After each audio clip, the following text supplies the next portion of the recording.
Syederalun perhitungan ulang surat suara atau PUSS serta pleno kecamatan dan kabupaten di Aceh Timur harus selesai pada 14 Juli 2024 mendatang.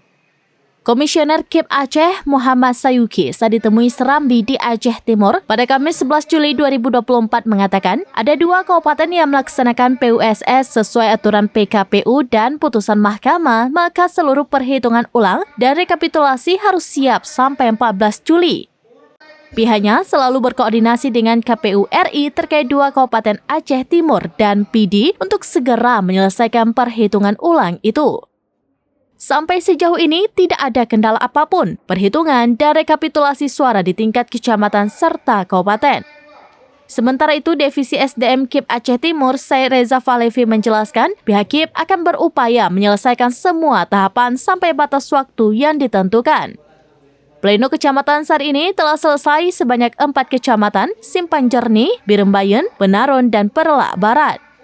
Perhitungan ulang suara DPRA sudah rampung semua, tinggal pleno kecamatan dan kabupaten. Estimasi waktu yang diberikan sampai akhir bulan 7 ini oleh KIP Aceh, apakah ini akan terkejar semuanya Bang, dari pleno kecamatan hingga pleno di kabupaten?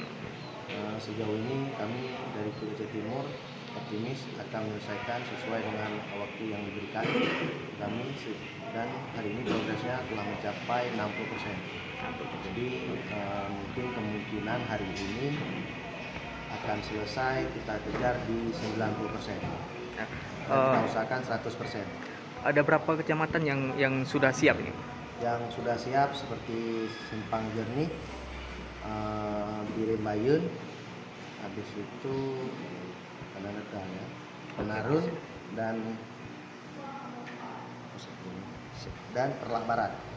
Berarti ada 4 kecamatan sejauh ini. Dari berapa kecamatan? Dari 8 kecamatan untuk kasus DPRA.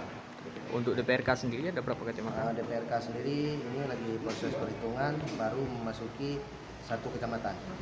Kecamatan apa itu, Bang? Dari Aceh Timur, Maulidi Alfata, serambinews.com. Download Tribun X sekarang, menghadirkan lokal menjadi Indonesia.